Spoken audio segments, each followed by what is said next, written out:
Michelle, and I am the best cook in my kitchen. And I'm hoping by the end of today's video that you two are going to be on the road to becoming the best cook in your kitchen. So before we begin, I do want to remind everybody that if you enjoy my video and you want to see more recipes and more content, please subscribe to my channel. I want to help non-cooks cook. So let's get going. Let's get you non-cooks on the road.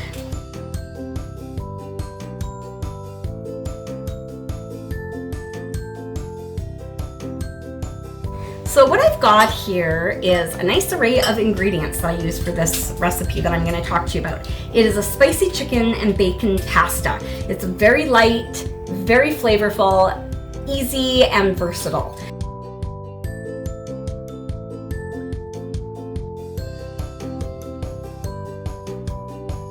So the first thing we're going to do is we're just going to kind of go through the ingredients. So the first thing we need are egg noodles. I use a German broad egg noodle.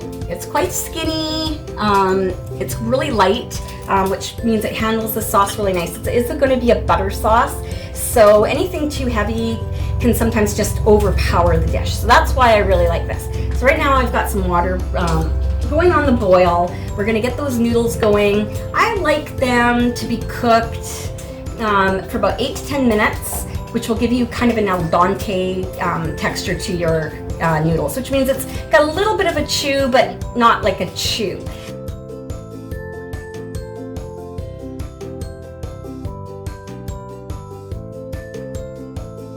But let's start talking about our proteins and how we make our sauce and then how we marry everything together to give you that incredible dish that we're going to end up making here.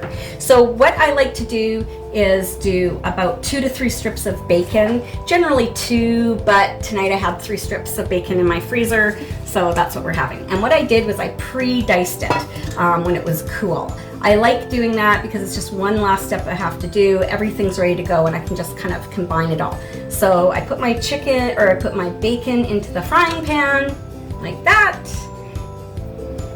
And then I'm going to start frying that up. And I'm going to show you kind of the color I like to see my bacon. I don't like to cook it on a super high heat because I don't want it to burn, which can ruin the bacon. And if you get that burnt flavor, you gotta start all over again. It's the same with the garlic. If you burn the garlic in this recipe, you're done, Phil. So put it on a low temperature. So I'm going to put this bacon on the stove at about 1.5 to 2, maybe and a bit. Okay, so now we're over here at the stove and we're getting this delicious bacon on the go. I have it set on about 1.5 at the moment. I prefer starting it off at a little bit lower heat. Okay, so now I have the bacon on the stove. I've got the camera going. We're going to take a peek throughout the video about how it's doing. I'm going to be going and checking it back and forth, and you'll be able to see the brownness of the bacon the way I want to get it. I kind of like my bacon with a bit of a chewy consistency. So what I'm going to do is I'm going to bake it till it's got a really beautiful little golden tone to it, which means all the smoke and everything is starting to caramelize. And then once that's done, I'm going to remove the bacon out of the pan and I'm going to add my chicken to that. And I'm going to cook the chicken in the bacon fat, which is incredible because it picks up all the chicken will actually kind of pick up some of those little bacon bits and the little bits that are left over, and then it'll just it'll get kind of infused with that bacon flavor. You're gonna have the bacon and oh my god, and then that sauce, it's gonna be incredible. So I'm just gonna head on over there again just for a quick second, take a look at how it's cooking, and if we feel like we need to put the heat up a little bit, you can, but always start it off between a 1 and a 2. I prefer being on the lower end of it because if it cooks too fast, too quickly, you're gonna have a disaster, and I want you to have success with this dish.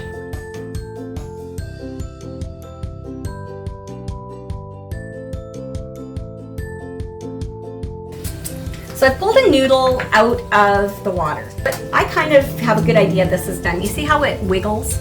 That's kind of where you want it. Usually it's about taste and how I like the way it feels when I chew on it. It's got a nice consistency. So about 9 minutes, like I say, between 8 and 10 minutes, and your pasta will be that perfect al dente. So now we're going to drain the noodles. So there's a couple of ways you can drain noodles. You can use a colander, but you can also, if you've got a lid to your pot, you can use that. A dinner plate if you don't have any of those. So anything that's gonna help when you're pouring the water out of the pot, keeping the noodles in the pot and allowing the water to come out. My handle is really hot. Always keep your handle of your pot to the side. You don't want it sticking out so you run into it. So anyway, you're gonna take your noodles and you're just gonna drain out the water. Excellent. Now my noodles, they are nice and they are out of the water now. And I'm just gonna put them to the side and they'll get reintroduced back into the recipe when we're ready to start putting it all together.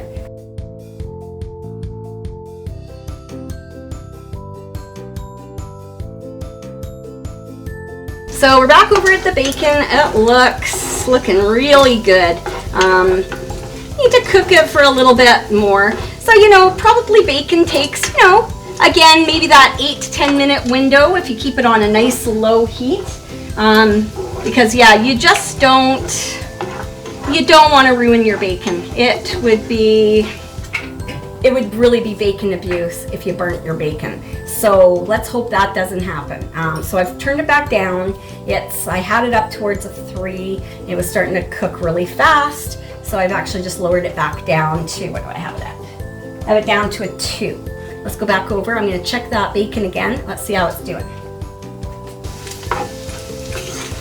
Okay, my bacon looks pretty good. There's like everything looks nice and crisp. So what I'm gonna do is I have a nice clean bowl here, and I'm going to transfer the bacon to a nice clean bowl. Please do not put your cooked meats back into the bowls that they were raw in, unless you've unless you've washed those bowls. I don't want anybody dying of salmonella or anything like that, or ending up having to go to the hospital. So please make sure if you're putting your cooked meats or any cooked vegetables into a dish that had raw like any raw ingredients, especially meat, use a fresh bowl. We want you to enjoy your food. We don't want you to die enjoying your food. Okay, so now I'm putting that bacon into the bowl. And I used a fairly good size, like a soup bowl, because you've got the chicken and bacon. But you put both meats in the same bowl. This will just help save dishes. That's really what it's all about, saving dishes. All right, so now here is your bacon fat. So that's all your renderings. So you've got beautiful bacon fat going. You're gonna put it over at the oven again. And now you just have bacon bits. Should we try one? I'm gonna try one. Quality control, right? You gotta try all your cooked things, and it's bacon. All right, so now I'm just gonna head on over to the stove again. I'm gonna start working on the chicken, okay?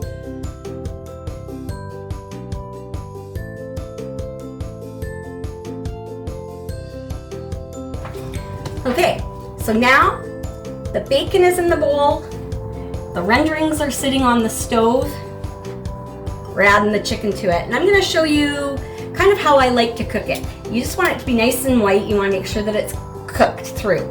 So I make them a pretty nice thickness, so you can take a peek. I keep them pretty thin, not too skinny. I don't pound my chicken down. I know a lot of people do, I don't. I just take the breast and I slice it up. So these are kind of the sizes that I did. They're nice bite size, not too big, and they'll cook fairly quickly. So let's head on over to the stove and add our chicken. I like to use tongs. I don't really like don't like touching my meat. So this I find it's like a second pair of hands. And so I highly recommend getting yourself some tongs. But if not, you can still use your hands or use a fork, something to just drop it into the pan. It's just my thing. So anyway, let's take a peek over here and let's watch some chicken cook. So we're gonna be doing our chicken. We're doing it again at about a 2.5, maybe even a little bit less, depending on how fast the chicken is cooking. So I'm gonna lay the chicken inside the pan. And So I usually get fresh chicken. I had actually made this the other night, so I had an extra breast of chicken in the freezer. So I just took it out, I let it thaw out, and then I sliced it. It can have a slight bit of freeze. It can be a tad frozen on the firm side if you want to cut your chicken. It can make it a little easier sometimes, so that's just a little preparation trick, but you don't have to. So anyway, here's our chicken. I have it on that 2.5. It's gonna start cooking in a moment. Maybe turn it up a bit because I'm gonna watch it. So you can see around this piece of chicken, it's starting to sizzle. You're starting to see some little bubbles starting, which means your chicken is cooking really beautifully. So, you know, you just wanna kind of watch that, keep your eye on it. Again, keep it around that 2. Chicken looks great. You can see it's changed color now. You can see a little bit of a light pink over the darker pink. So I'm just gonna flip each piece over. I mean, you don't have to do it as gingerly as this, but I just wanna make sure you can see what it looks like when I'm flipping the chicken over. It's always nice to actually see somebody do these things. Like, it doesn't matter if somebody says, oh, that's so easy. It may be easy, but if you've never seen it being done, it's not easy. So I do not make that assumption that, oh, it's easy, you should know. Because if you have never really cooked before, how would you know? So anyway, let's let that chicken's looking good. It's cooking well. We'll be able to know that this piece is done because this pink will disappear, okay? So anyway, we're gonna let it still cook.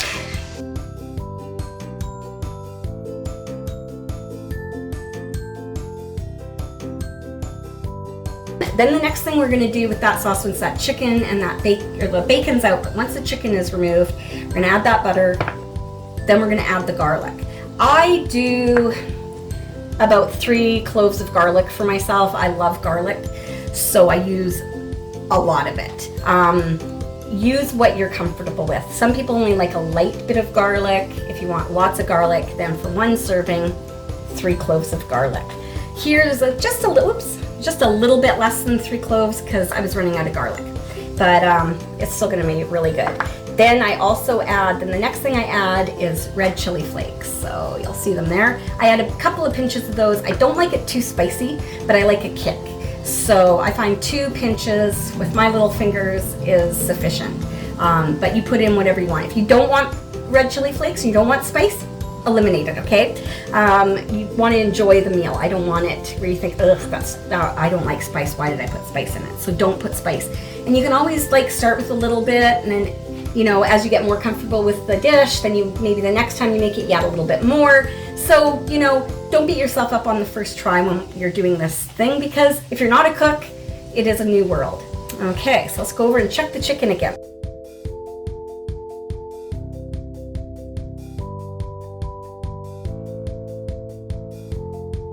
It's looking really good, but still looks like this is still a little pink, so I think they still need a little bit of time. I mean, we don't have to overcook them because they're going to be cooked in the sauce again.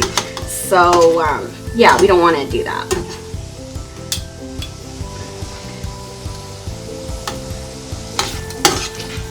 Alrighty, so the chicken is pretty much cooked. I'm just going to wrap it up a bit, add a little bit of browning to the chicken. So you can intensify the heat just a smidge, like maybe toss it up to a 6 or a 7, and just try and get a little extra browning on that chicken. I just like my chicken with a little bit of color, kind of like a suntan. Oh, you can hear that sizzling, isn't it? That's a magical sound, I tell ya. Okay, now our chicken's kind of browning, so I'm turning down that heat.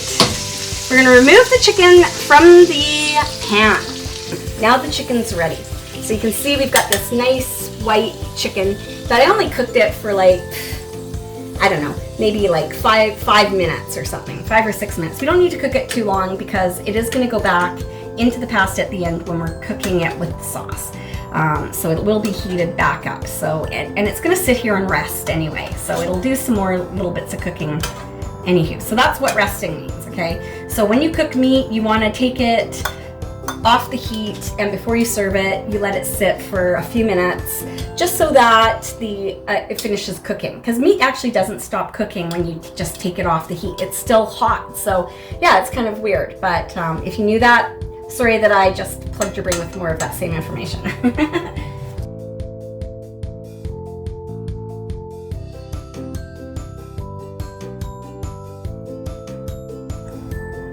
So the best part of the dish, I promised you, is making this sauce. Okay, let's head on over there.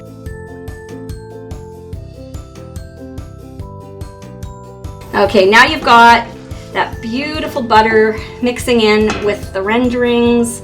We're gonna add a little bit of garlic. And then I'm gonna do my traditional 2 pinches. 1, 2, and maybe just a smidge, because why not? I just want extra spicy tonight. Okay, now that we've got our garlic going and our butter melting and our red chili pepper flakes in there, what I want to do now is just go over and monitor that garlic, because it's really, really delicate. It can burn in, like, you can turn your head and turn back and it's burnt. So we're gonna go over, we're gonna kind of put a little bit of attention and care into cooking this part of the meal, because it really is the star of the meal as far as I'm concerned. Yes, you've got big pieces of chicken, you've got all your little bacon and all the vegetables, but really that sauce is really what makes the deal, what makes the meal. So yeah, let's get on over there. We're gonna get that going, and we're almost ready.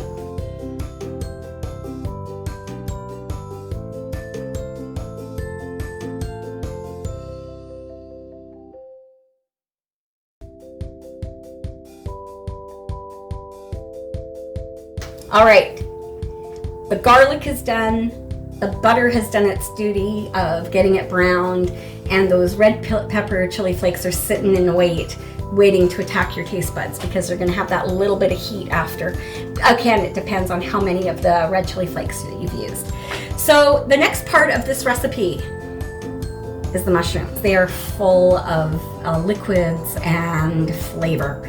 And so what's gonna happen is I've got the butter, everything's sitting in wait now for these mushrooms. Once these go in and we start applying some heat to it, these are gonna start to sweat down. I might even put a lid on top of it just to keep some of that moisture in, because I want to use that moisture for this sauce. It's really important. And the other thing that I use, if my mushrooms aren't if I don't feel like they're gonna have enough moisture, I like to kick it up with a little bit of white wine.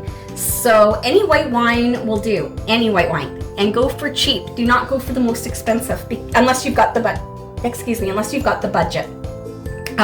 It's really just to enhance the flavor. It just gives it a little extra level of flavor, and you don't really even notice it, but it really does when I've not used the white wine, and when I have used the white wine, it's just a world of difference. So that's my trick. But if you decide you don't want to use wine, say you want to do say you want to substitute your chicken for, say, shrimp, and you want to do like a lemon pepper prawns or something, throw lemon juice and add more pepper instead of red chili flakes. So, look at other recipes and think of things you can do. But for this particular one, we're going with white wine. So I'm gonna take over those ingredients. I'm gonna turn the heat on again, and then we're gonna start watching it cook over at the stove again. So heat's on. Again, I've turned the heat on. Again, I'm keeping the heat at about a 2, okay? So now the pan is going, and it's time to add the mushrooms and the wine to the renderings, or to the beginning of our butter sauce. So let's head on over there for a moment. Let's take a peek, and I'll show you what goes on in the world of when you add your mushrooms to the fat. So you've got your nice brown garlic pieces in there. They're sizzling away. It's on a nice level 2, so we're not gonna go crazy. Here's my white wine. Add it. Woo! They're congratulating each other. It's like, yeehaw! Now look at that. See that sauce? Look at that brown. That's just your bacon and your garlic. And now what we're gonna do is we're gonna cook the mushrooms down. I have added extra moisture with the white wine. And if you feel like that's not enough wine for you, feel free to add more. I usually kind of think about it right now with the mushrooms. Maybe I will let's do that. Let's actually put the lid on. I've changed my mind. I do this. I drive my husband nuts. Let's do this, let's do that. That's the other thing about cooking. I just don't really have a super duper formula. I just kind of cook as I make it. So it's about halfway through the cooking process with the mushrooms in the pan. I'm gonna go over and take a look and see how much liquid has actually come out of those mushrooms. If I feel there isn't enough liquid, then I may turn it up. I'll just kind of like decide what to do when we head over there. So anyway, I'm gonna head back over. Let's take a look at the pan and see what it looks like after I take the lid off. Let's take a look.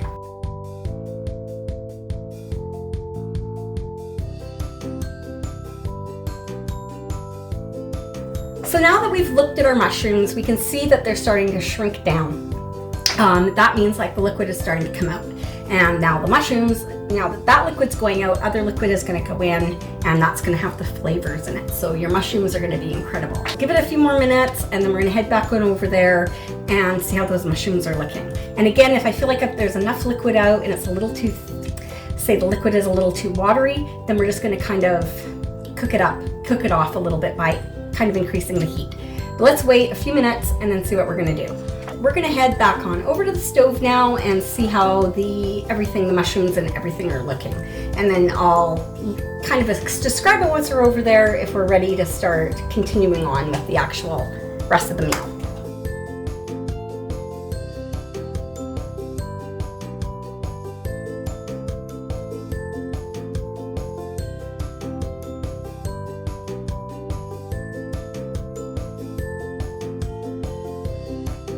Okay, so now we've got our mushrooms exactly where we want them. They have lost some moisture. There's a nice sauce. It's quite brown. I'm really happy with this sauce. It doesn't always look like that. It can be a little lighter. If I burnt something, it'll be a lot darker. I'm not afraid to admit that I make errors.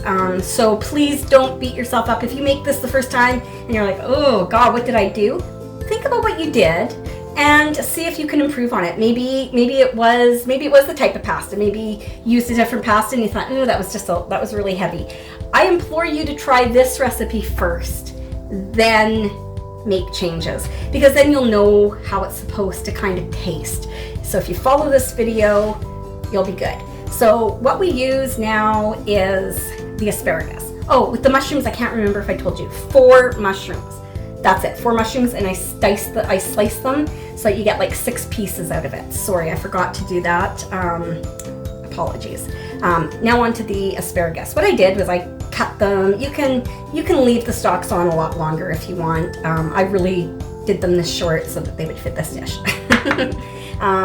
But I really just wanted to show you the asparagus and how it adds that really beautiful color. It kind of brings it all to life. We're pretty much almost done cooking now. There is one other little surprise that I didn't actually mention at the beginning of this. I'm gonna make some homemade garlic toast with it. I'll give you a quick recipe on it, but maybe I'll do another video one day where I actually show you how I did it. But it's really, really easy. We're gonna head back on over. We're gonna add our asparagus to the dish. The one thing with asparagus when we add it to the dish, when you know it's cooked, is when you put a fork through it and it has a bit of fight, but it goes through with very little effort. If you have to really jab it, too firm. If it just slides through, too soft. I'd say these skinny little guys, give yourselves like a minute and a half. It's probably gonna, it's almost like a stir fry. You don't want these like mushy, you want a little bit of snap to them, right? Just like if you go for Chinese food, you get a little snap in like your broccoli or your carrots. You want that same kind of idea with your asparagus. So 4 things of asparagus for a single serving or for a shared dish. See, it's not too bad. It still has it has a little bit of firmness. That's definitely a little bit more cooked than I would have liked to. See, it's kind of getting more of like a browny green, whereas before when it was cooked, before I realized my camera didn't stop working, it was a little bit green, like a brighter green. Okay, so asparagus is done. Those forks just go nicely through them. It doesn't slide through. There's a bit of pressure that you have to put. So those are great. Remember, keep your veggies uniform in size. Your mushrooms, try and keep them the same thickness. Your asparagus, try and keep them the same length. Try and get all the asparagus to be approximately the same width. Because if you have big, and then little, they cook at different paces, and then you're not gonna have an enjoyable meal. So it's really important. I know it sounds like, oh God, it's so picky and so tedious. You'll thank me. Please do that with any recipe, any recipe. You know, if you think, oh, that was good, but maybe if I done things different, make sure everything's uniform. It really makes a difference. So now, enough of my lecturing. We are gonna start putting this baby together, and it is gonna be good. So I made enough for one person, or this recipe makes it for 2 side dishes. The reason I'm doing a side dish, we're not having a main, we're gonna have garlic toast with it. So now what I'm gonna do is we're gonna go back to the stove. We're gonna start reincorporating our noodles and our proteins. And then what I'm gonna also take over is the Himalayan sea salt, the pink sea salt that I've got. What I do with the Himalayan sea salt, I put probably a couple of dashes of that in. I don't want it too salty because there's already salt from the butter and the bacon, and even the chicken has natural sodium. So really, it's really sparing on that. So that's what you'll want. So we're taking back all of our stuff, put in a couple of nice pinches of salt. Taste it when you're going throughout too, but put your ingredients in first, put this on the last. So we're taking that over, and what you want to do is you want to slowly fold it. What will happen is some of your noodles will be stuck together. That's okay. As the sauce starts going through the noodles, it'll actually start separating them. Even if a couple stick together, it's no big deal. It's just a different flavor profile, which is okay, because you know, it gives you just a different bit of a, oh, I love that bite. Have you ever had something like that? Like, you know, when you've been eating something and you're like eating it, you're like, oh, this is so good. And then you have that one bite and you're like, dang, that's really good. That's what happens when a couple of noodles stick together, or there's something that's a little bit off the norm. So it doesn't all have to be perfect. Now what we're gonna do, we're adding that chicken, and well, first I'm gonna add the noodles in so it can sop up most of the sauce. So put those noodles in, see how they kind of cling together? I'm going to show you what happens. The heat's on a nice low temperature, so it's keeping everything nice and good. Sorry, I hit the camera. And you see, you just kind of pick it and twist it, and it starts falling apart, and that means that the sauce is starting to work through those noodles. So they're coating them beautifully. And use those tongs. Like, the tongs are great. They're nice and cooked. Just make sure you rinse them off before you use them again. So you can see my poor asparagus is a little sad now. So I do apologize for that. Usually they're a little bit nicer, but technical difficulties happen, and this is my first video, so let's not, we're not going to cry over a little spilt milk at this point. Now the bacon is going into the dish, and we're going to do the same thing. So that's going to be fantastic. So yummy. Look at that. So now you just want to make sure that all that chicken and bacon are really nicely covered in the sauce. There's quite a bit of it here. You can see there's a nice little deposit of it. So there's quite a bit of sauce. So do not add more butter. So three tablespoons, more than enough. If you still feel that that's too much sauce for you, then reduce it by another tablespoon. But I like a little bit of sauce because I'm going to have that garlic bread in a few minutes. It's going to go with it. So now we're going to do that. So that's great. So that's ready to go.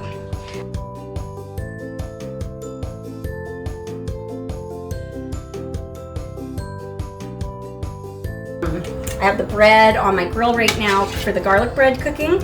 I didn't have as much garlic as I wanted, so it's not nearly how I normally like it, but I'm sure it'll taste just as good.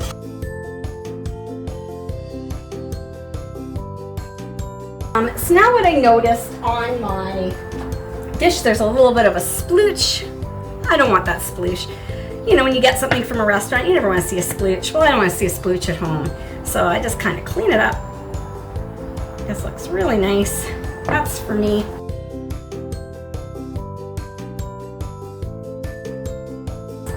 So beautiful garlic bread.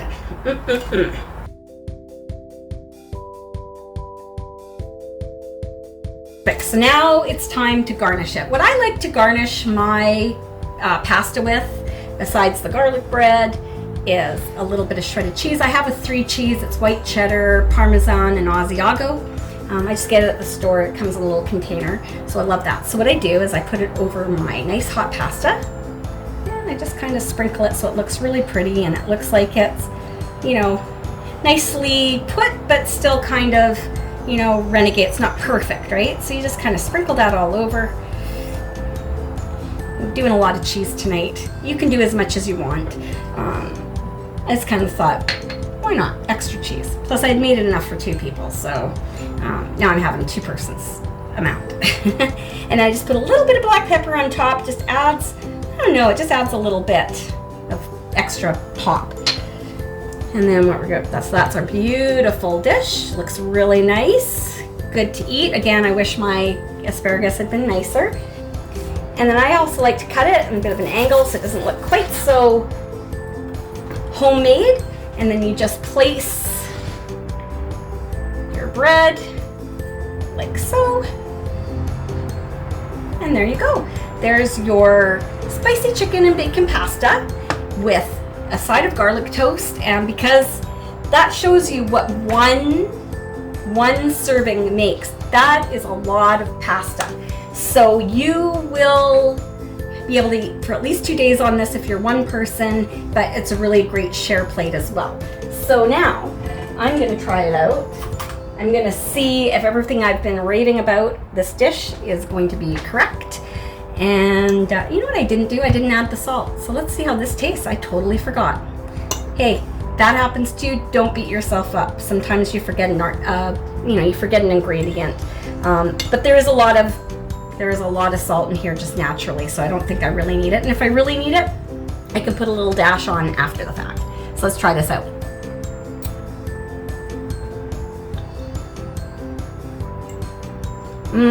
That's really good. No, it doesn't need salt at all. Not at all. That turned out really good. The mushrooms, they're nice. They're a little bit beefy, but not firm. Even though that asparagus is overcooked, which I'm going to say yes, it's overcooked, still really it pulled in all those flavors. So except for that little lack of snap, really, really good. And of course you got the bacon. The chicken is incredibly juicy. Let's see what this garlic bread tastes like.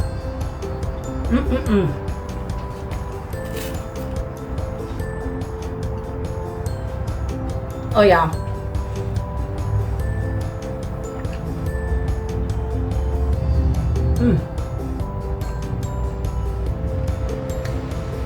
So even though it didn't have as much garlic as I normally like in my garlic bread, that was really good. So it shows you that because I'm used to having lots, doesn't mean I have to have lots. And you don't have to have lots. Do it to flavor, you'll get used to it. Start making these things and just try it. It really is easy, delicious, and you'll have dinner for at least one night, if not 2, especially if you're on your own. So anyway, that's it for me for today. Again, if you really enjoyed this video and you want to see more, want to drop me a line, subscribe to me. I want to hear from you. Have a great evening, and I will talk to you on our next video. Bye everyone.